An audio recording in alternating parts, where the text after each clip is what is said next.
All right, welcome back to the Currents podcast. We're joined today by Charles Rasputin, creative director and artist here in Norfolk, Virginia. Charles, thanks for joining us. Thank you, Paul. Thank you for having me. Yeah, absolutely. So, Charles, I know you've been involved in a ton of things here in the local community over the years. I want to get to that, but how did you first end up in Norfolk? So I was born actually in Portsmouth, Maryview Hospital. I grew up in Academy Park. I went to high school in Virginia Beach at Cox High School, and then afterwards traveled a bit. And when it came time to settle down, Norfolk was the city in the seven cities that I thought was the best and was the cultural capital. And it seemed to make the most sense to invest my energy and invest my time there. So that became my home. Awesome. And what year was that you were coming back and settling in Norfolk? I want to say 2005, 2006, maybe a little later. My friend Burke and I opened a space called Elm and Oak on 4th Street. It was a custom clothing screen printing shop. We did lots of high-end clientele merch for a lot of your favorite artists now. We did some of the first Clips merch, Pharrell, and anyone that had an idea too, we could bring it to life for them. And so we opened up that around that time here. My friend Burke had just moved back from Tennessee. And, we were really focused on how to make the arts and culture thrive in the region from a subculture angle. There was already so many wonderful things happening. We figured that we needed to double down on what was happening in the streets and make it productive and make it a part of the culture at large. Cool. So you saw the culture industry expanding and decided to niche down and help build some specific categories? Yeah, I mean, it wasn't even a conscious thing, really. We just were making art. I had a gallery at the ocean front called Restless Bodies, and Burke was coming back from Tennessee. And Virginia Beach, the vibe just wasn't like the art vibe that I wanted. So we made a little shop. Our friend Damon had a building.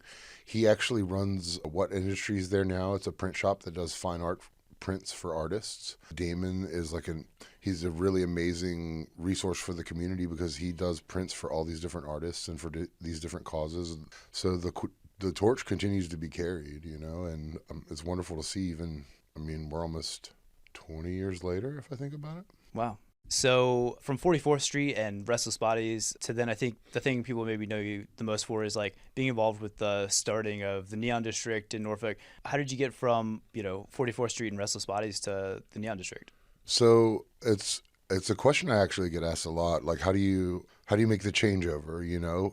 I was very lucky. I was doing large scale events and having great success, and folks started to sort of headhunt me and select me. I got asked to be a part of the JCs, who are the people producing the East Coast Surf Championships. Okay. The MoCA had created a board for younger members trying to engage a younger audience, and some friends had started that. They asked me to come on board there, so I went from just doing nightlife and parties and events to doing culturally focused things to engage new audiences for the MoCA, which at the time was the Contemporary Arts Center, Contemporary Arts Center, but they were on the cusp of the accreditation that has made them now the Virginia MoCA. Cool. So, it was one of those things where it's 1,000 kids a week were coming to my events from all over the place, and folks said, "Oh man, we need that at our thing," and I was lucky and blessed to be asked. So, and it also,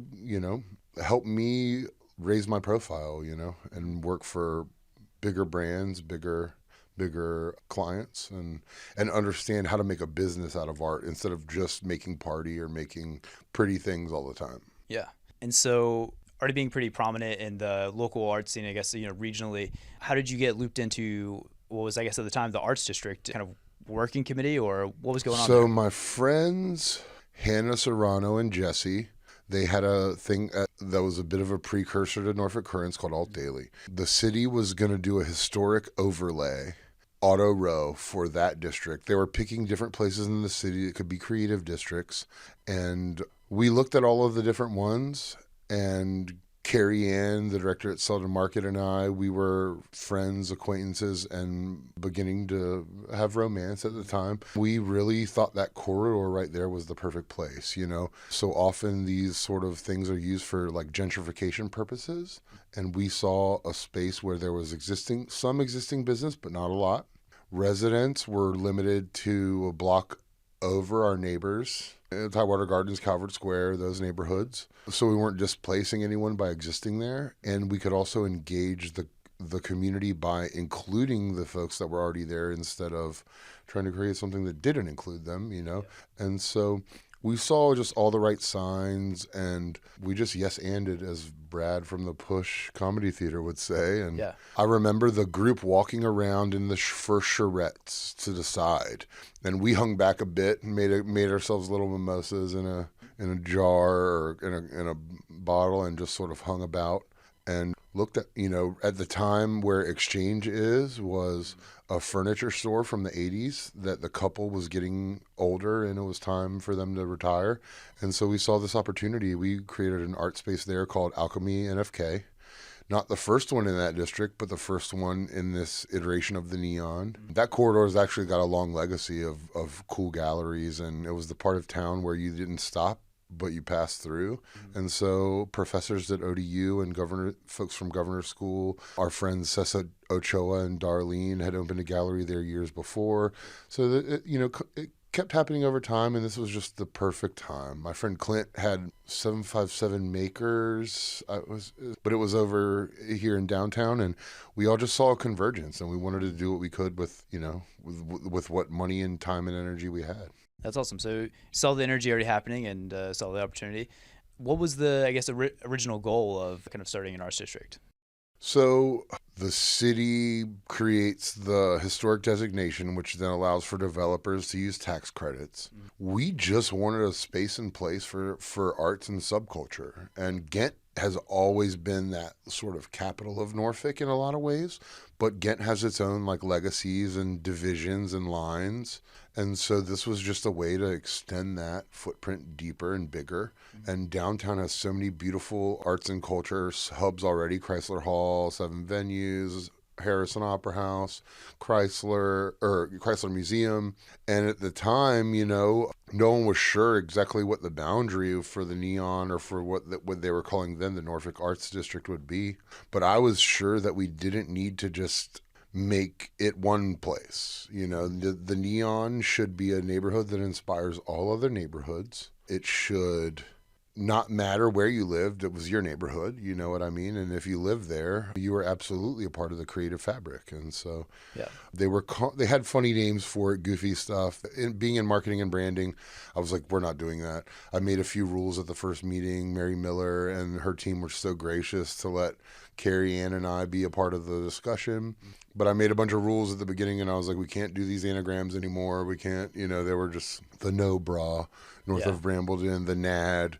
And then I was sitting and looking at this neon sculpture that my friend Alex had installed into the ceiling of our studio, and I said, oh, well, I guess we're breaking the first rule. New energy of Norfolk. And the Neon, there's that corridor and Church Street corridor had been like these hubs for all of our communities for so long. Church Street specifically for our Black and African American communities, and Granby Street for, we draw these silly invisible lines in our society. But in the end, I knew Neon spoke to the past. It spoke to the legacy of what Norfolk was. Tattooing had just become illegal legal again in the last few years. All of these things considered vice were becoming legal again in art that were really just art. Yeah. And I think if we did it right, we were honoring the creative energy that was coming out of our city and renewing it each year. So that's been the goal. And, the new energy of Norfolk seems strange, but if we do our jobs right each year, we're giving a platform, giving a bolster to the young people or people of all ages, young at heart, that are making and doing fun, wonderful things in our city that make it unique. And that's in my opinion the long-term goal and what we should aim for. Awesome. So right after the arts district started, there was the kind of Better Block program, and then you've got Alchemy on the block. What were those early years like in the Neon District? It was amazing.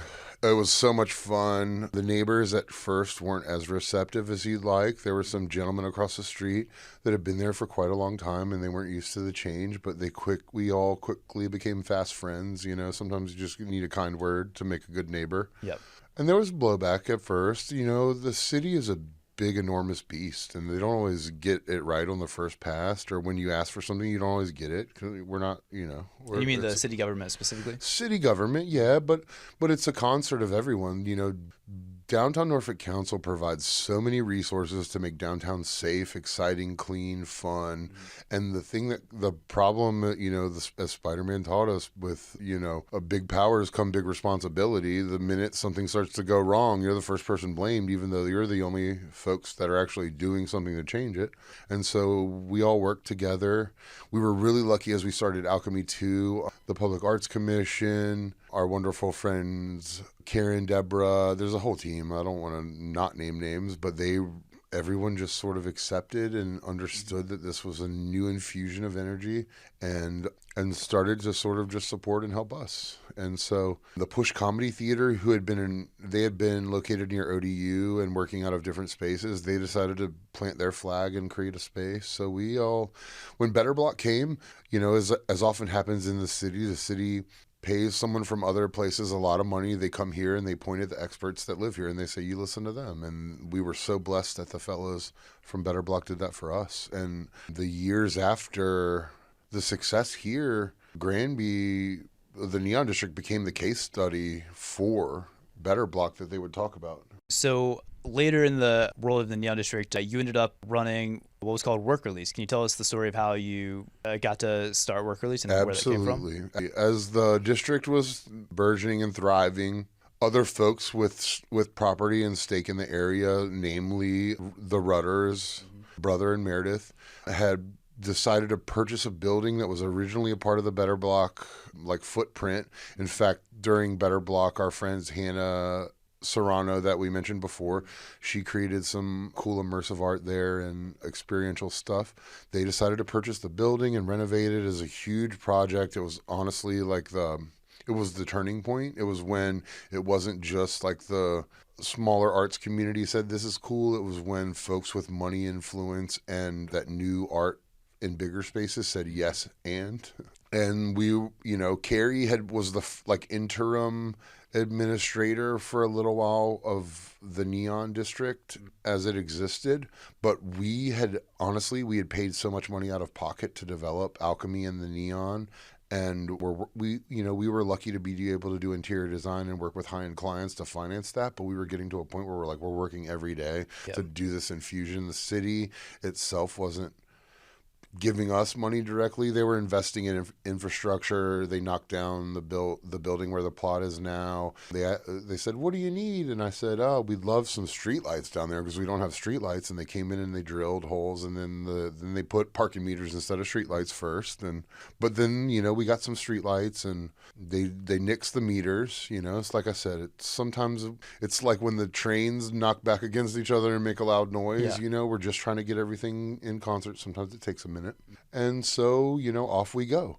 The Rudders invested money in this beautiful building, created a space that is known still the world over, and I think became a shining example of why Norfolk's like the arts and culture capital of the 7 cities. And, they took a huge chance they hired Carrie Ann to be the director of the space, and they took a huge chance on a collaborative idea of what arts could be. Before Meow Wolf existed, or at the same time, really, we were making immersive art and spaces using virtual reality in art, using new media. Brother and Meredith became these great mentors that had seen art all over the world and really helped us tune in what the possibilities could be. And we got to make some really amazing stuff together for a few years, and that's what it takes sometimes. This is like the folks with the drive, and the folks with vision and money, and everyone working together in concert and to do stuff, So over the, dozens and dozens of, exhibitions or galleries you hosted there, and other events, I'm sure, totaling hundreds, were there anything that was, maybe most memorable to you or most notable there? So there was so many exhibitions. I curated quite a few, and I worked on some with other folks. and Rudder Family Art Foundation. My favorite one that I did was called Nobody Writes Letters Anymore. It Okay. was a study of graffiti culture in the area. We built a giant half pipe out back that you could skate with containers. We had live Yeah, painting I remember seeing that myself. performance. Yeah. Back then, the glass wheel studio was still a shell, so we used projectors, and you could like write with graffiti and light on the building as it existed. We had graffiti artists come from all over the East Coast and the world to paint and be a part of it, to tell the story about, everybody knows who Keith Haring is, everybody knows who Basquiat is, but they don't quite always realize that these guys started in the streets and that fine art often begins, in subculture. And that's what we wanted to be able to provide a home for here in Norfolk, was that, growing up in a tough neighborhood, I realized early on that street identity is the same as artistic identity. And it's just where you put those energies at. Are you doing crime? Are you antisocial? Or are you Yeah. doing things that make the community better and enriched? And you can change who you are, your identity, to be whoever you want, as long as you're contributing. You know what I mean? That's just artistic identity. So as work release kind of changed and did other things, you ended up starting Slowdive, which is maybe just outside of the Neon District or still in the boundaries. Is that right? Absolutely. Yeah, we just saw, we had an opportunity and we saw a chance to stretch the boundaries of the neon. It wasn't quite inside the recognized footprint, but it was close enough. It ran right up to the border of Ghent. And from a history perspective, that intersection there where the High Cup is now located and Slowdive Gallery is one of the busiest intersections in the city of Norfolk. When they first put stoplights in the whole city of Norfolk and ran electricity to the city, that was the first stoplight in the whole city. There's a lot of history actually on that corner. Not only do we have some of the first integrated historic graveyards, but also the first stoplight. A lot of important things emanate and happen on that corner, and will continue to. And, now there's a 12 apartment development coming online. There's a shipping hub next door to the gallery space and the coffee shop, and we still get to tell the story of what's happening in downtown and why downtown is a cultural capital, even though we've had a tough couple of years in general. Yeah, it seemed like Slowdive was almost an extension of some of the mission at work release to highlight or elevate arts and artistic movements happening locally and bring in folks from abroad here. Is that fair to say? Well, I appreciate that, yes, and absolutely was the goal. Work release was such like an irrevocable symbol of what Norfolk can do and will continue to do when it has all of the best opportunities. And I was doing my work, creative work, and I just was like, what can we do next? And we had this idea and we started to plan it, and as we started to begin to execute it, COVID happened. So it stretched us out for a little while on getting things started and getting things rolling. But yeah, I mean, the goal is to create safe spaces where people can come to enjoy art. Young people and young at heart can get acclimated with art and art experience, the experience of being immersed in it. And, to underline the fact that subculture and nightlife is what makes a thriving city great, not a nuisance that makes it bad. It's the first place where young people learn to navigate the world. And I think we have this wonderful opportunity with nightlife to teach rules of the road, to teach proper safety, to teach how to take care of one another and how to take care of the city around you while also having a good time. And that's the key component of what can make a city amazing, but also can make a strong-willed person into a strong-minded person. You mentioned arts and you mentioned nightlife. Can you tell us, like, in your eyes, what's the difference there and what's the overlap and how those interact with the city? So that's the thing, is like each person has what philosophers describe their own version as cosmic religious feeling. We all have ways which we connect to the universe spiritually. Some people are people of faith. Some people are people of confidence. I call myself a person of faith and confidence. And art is the universal language for that. Art and music, if it doesn't matter which book you find to be the true book, holy book. It doesn't matter which deity you might think is the true deity. The creators of the universe speak through arts and music and speak through us with it. And so it's that place where biggest and best brightest churches sing songs together. They have a choir, you know what I mean? They make crafts. They teach young people how to do things and make things and tell stories and use these texts to tell those stories. And so an art space is an extension of that. For me, if you don't have a denomination that you love, but you love art, that's your denomination. And we can learn to take care of one another in these spaces. We can learn to have empathy for one another. You can learn another perspective that you'd never personally experienced through art, through film, just through being around other people. And one of the things that Brother Rudder and I've really noticed and talked about as when we were creating Work Release was also seeing all the different audiences and how they interacted with art. And that gave you this bigger, brighter, more beautiful understanding of everyone and how, you give someone something sacred and you say, hey, while you're here, try to protect this. That's how you build community. And so we would put wonderful, high art and low art next to one another in a space where everyone was allowed to be a part of the community. And then we would all take care of it together and take care of one another. Nightlife to me is a church for the churchless, if done right. And, just like our daytime churches, it's where you first learn to navigate the tough things in the world and how to protect each other when you encounter those tough things. So on that front, you've talked about the kind of community and, good for our spirits in a sense, but you've been vocal about arts and nightlife being important and good for the economy as well. What's your perspective on that? Well, it's been contentious in Norfolk lately, but Virginia Beach, I think, demonstrates very well how important nightlife is to tourism, regional tourism especially. We have new economies coming online with these casinos, with cannabis, and we can either treat these things like nuisances and let them get in our way, or we can treat them like amenities, make them safe and make the most money off them as possible. The thing about capitalism itself is it can become predatory on folks that don't always have the most when it comes in terms of money or economy, but it also becomes a teaching tool. And so to me, strong nightlife, safe nightlife is integral to demonstrating that a city is fully functioning and able to handle new technologies, new advances, and new citizens. And Norfolk is always getting new citizens. We have the strength of the military. We have great educational institutions. We have historic universities that serve everyone in society all together. We have NSU, which is you behold the green and gold, one of the greatest marching bands in the world, but also one of the greatest schools. ODU is an incredible institution as well. See, for a young person without a lot of means or that doesn't know the direction can get you into any other university in the world. Yeah. We have to focus on the importance of the people that are involved there and learning and give them spaces to unwind, relax, and be safe without taking from them the experience.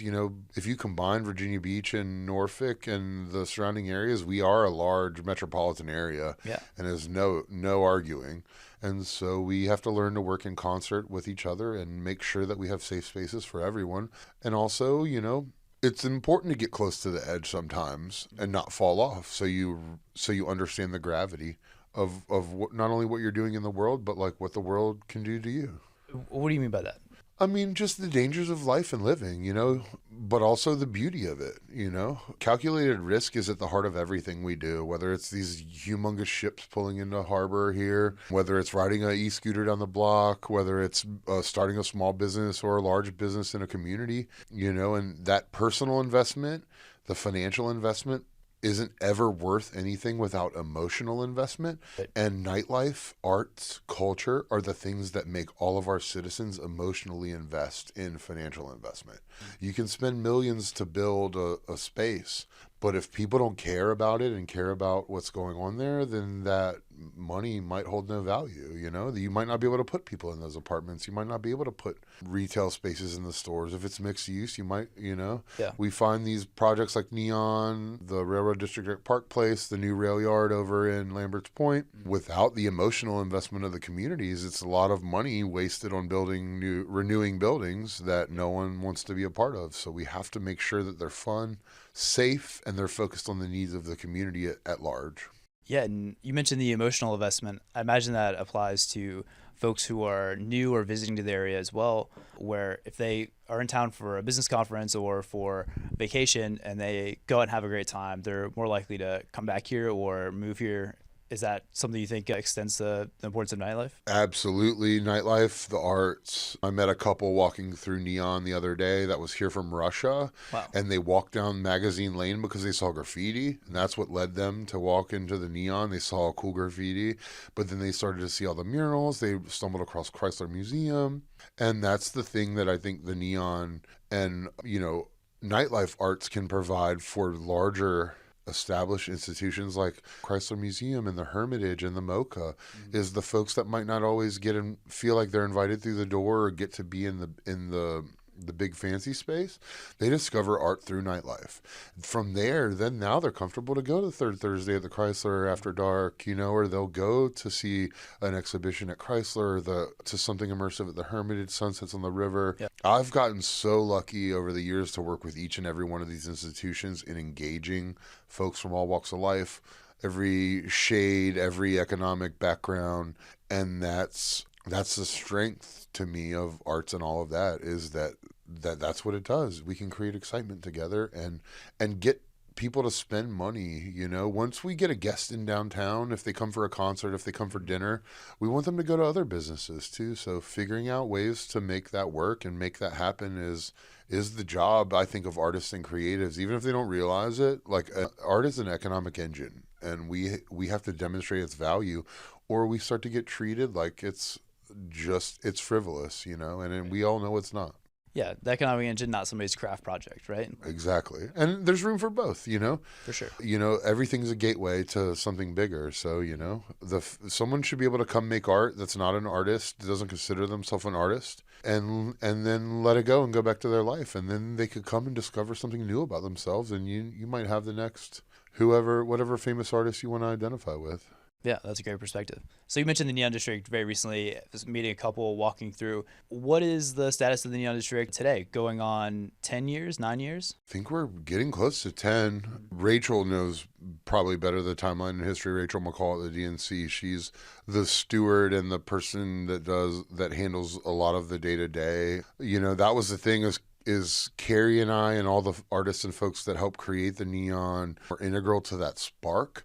But without the Downtown Norfolk Council taking on the mantle of responsibility to all the businesses and extending that footprint, which already existed, we wouldn't have it what it is. And I think it's firing on all cylinders. I know there's been hiccups with nightlife and things over the last few years, but it's important to keep moving forward and, continue to watch things thrive. We have amazing retail shops down there. Some of our city's fashion hubs, Cardinal Skate Shop, which is a huge pillar of subculture to skaters and to folks into that level of fashion. You can get some of the dopest new sneakers there.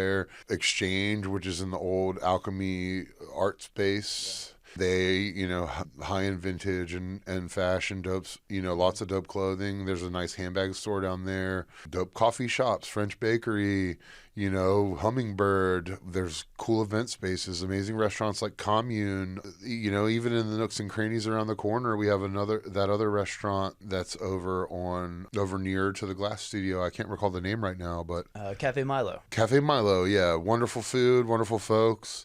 The Ghent Grab and Go, which didn't exist for a while. I have a mural right next to it with my friend Carl Medley. That was one of the first big projects the Neon did, was 3 murals for Neon Fest, and Carl and I did one. A few other artists worked on them. Esteban Del Val, our friend. Yeah, and I mean, I think the Neon continues to thrive, Sometimes I think folks think it's not moving as fast as they want, but I disagree. I see we have the scope and the footprint. We have some of the biggest institutions in our area in that footprint doing stuff daily. We have small businesses building and thriving. Some come and go, but the energy stays, Even where, the Slowdive bar previously existed now is the High Cup. It's a dope coffee shop. They still have art there. There's a wonderful family that's running it and continuing to carry on the mantle, And the more we work together, the more we'll see these things thrive, and then the more we can help the city continue to flourish and turn these new economies into revenue generating engines and not just be nuisances or treated like nuisances. And coming up, we've got Neon Fest going on again this year in just a little bit. And I've already seen a few new murals going up, and I understand you're working on some art projects for Neon Fest as well. Well, absolutely. So Rachel has done some really amazing work this year. Few and Far is a woman led but focused on minority, BIPOC, and indigenous graffiti artists. They're coming here to paint throughout the Neon for Neon Festival. I'm doing everything I can to support and to be a part of telling that story. You know, I have a long legacy of working hard with the graffiti writers and artists in the area and being a part of that scene and subculture. Yep. And so I'm just happy to help lay out the welcome mat for these artists as they come to see Norfolk and be a part of Norfolk, and do whatever I can to ensure that Rachel and the team from Few and Far, Meme is the lead artist that's actually doing it for the Neon. I just want to do whatever I can to support them and to make sure that people see, especially young people. You know, I think we have so many talented young women working in the Neon already at Hurrah. I mean, 5 years old, 6, 7 years old. I want them to see that they can become graffiti artists too. They can become painters. And I think this is a perfect opportunity for folks to see that.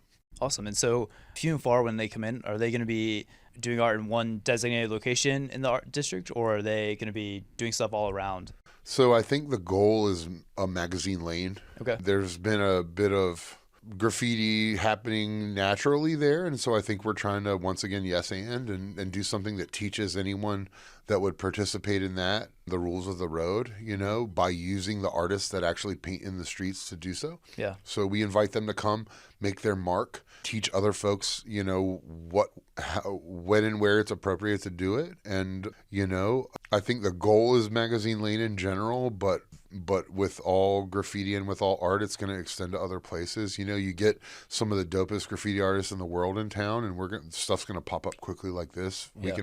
We can paint really fast compared to others.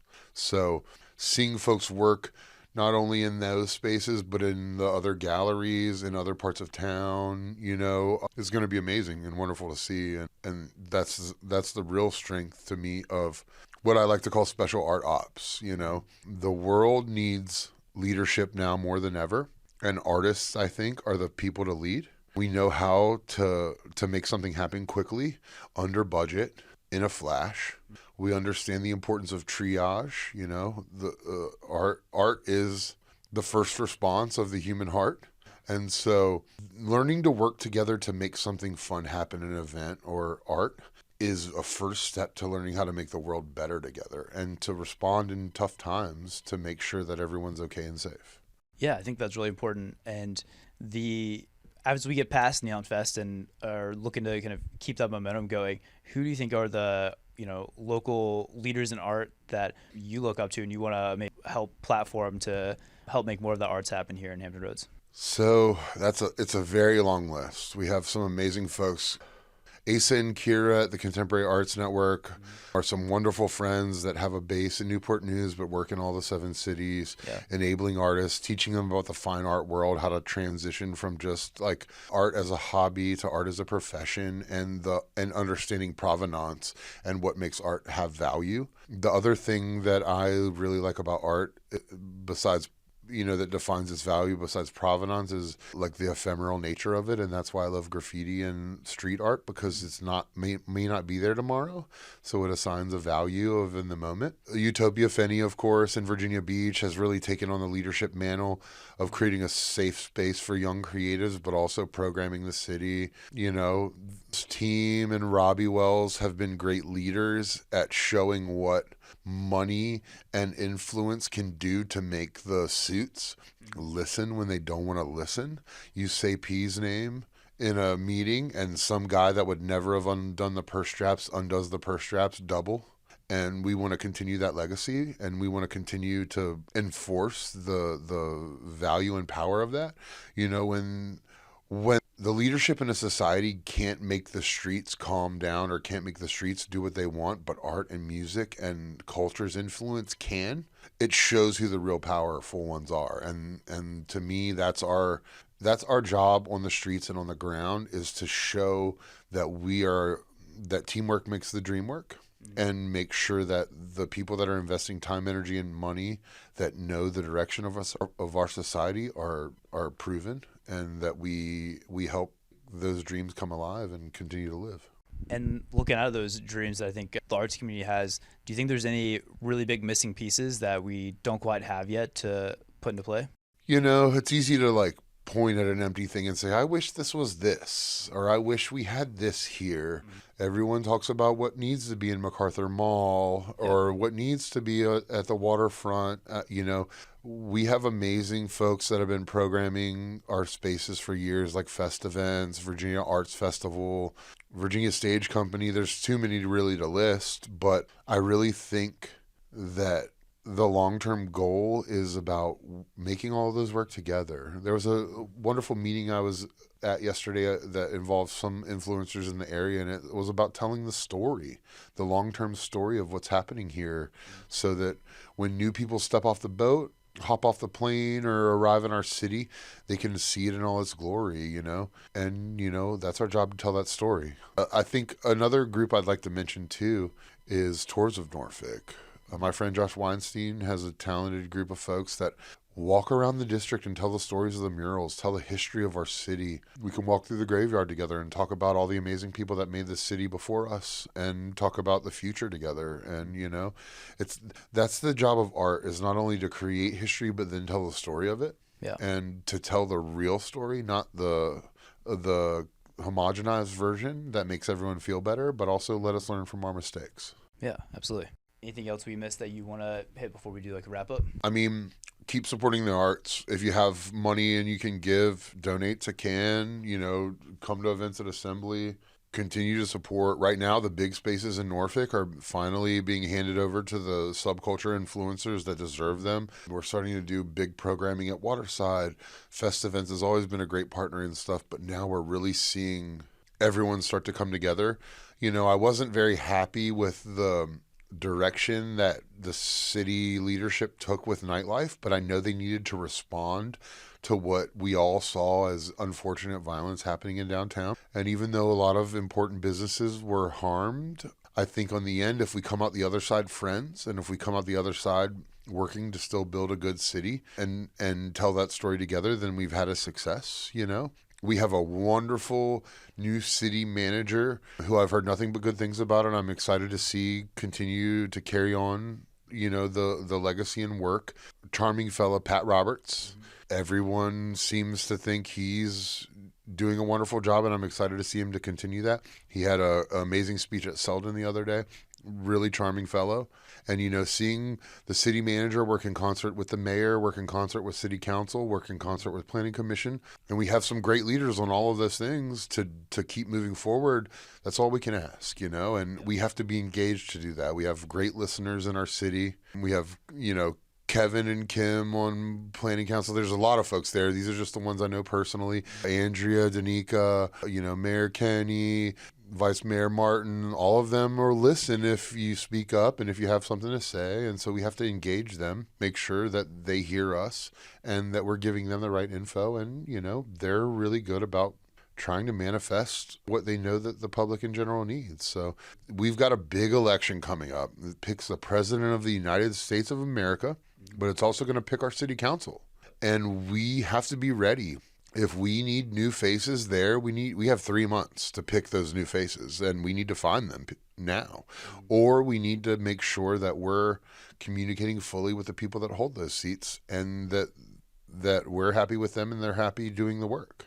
And that's the call, I guess, to arms today, is if you don't like what's going on in the city, get more engaged. If you're already engaged and there's something or someone you don't like, let's find a way to put someone that's better suited in their space and do it using the system in a fair vote. We all get to pick all together. And, it's coming faster than you think. Is it November 24? Where we pick the new president? Yeah, just a year and a month or so.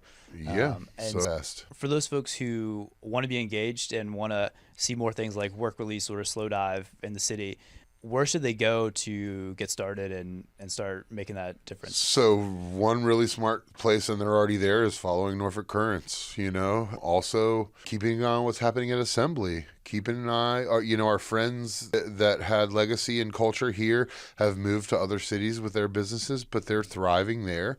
And if that's the energy that you seek, go support them in other cities. Support, our friends Sunnyside Collective have taken over Waterside now once a month. We're doing Fantastic Planet at the Barry Art Museum with a roster of some of the best DJs and creatives around. Like, go support those things, support those museums, support that programming with your money, with your presence. If you don't have money and you can't be there, share it. Just spread the word. And it all takes care of itself naturally in that regard. We're connect. The web has connected us. The web of influence has connected us with the internet in a way that we could have never imagined now.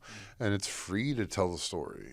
So just be evangelical about art and about culture in the area. And those things are natural healers. And I think all the problems that we have, they can help remediate them. The city's also starting to do this gold bar standard for nightlife, so we can give folks the rules of the road and how to run a good operation to the spec of the city, better communication, which is always a key, and, support the places you love, the places you don't, give them good advice, be gentle, but also, be communicative, and we can all make the city safer, better together, and more fun, and make it all thrive. We have some of the best waterfront in the world in Norfolk and Virginia Beach, but walk down that waterfront at Waterside and, along Town Point Park and tell me that it's not gorgeous, beautiful. Those boats give you access to any place in the world. The programming that Fest Events creates at the park brings stuff from all over the world here. Like, we live the good life here, and we can live it together. We just have to talk to one another, and we have to work hard to make sure that we're holding our leaders accountable and being accountable ourselves as citizens. Yeah, that's awesome. I think that's a great vision and goal for the community in general. Well, Charles, I appreciate being here today and look forward to seeing you out at Neon Fest. Paul, thank you. Yeah, I'll see you there for sure. I hope to see everyone else in the audience too. And, also, in addition to Neon Fest, come check out Fantastic Planet at the Barry Art Museum. It's happening, I believe, the week before Neon Fest. So we have a packed October in Norfolk of cool stuff happening. Check your calendars, lock it in, come see us. Most of these events are free, and there's other ways financially if you want to see ticketed stuff that you can support. Our friends at Commune have a big country festival happening in other parts of the world too. So there's something for everyone if you just look in our city. And I encourage all of you to continue to look. Thank you, Paul. Awesome. Thanks.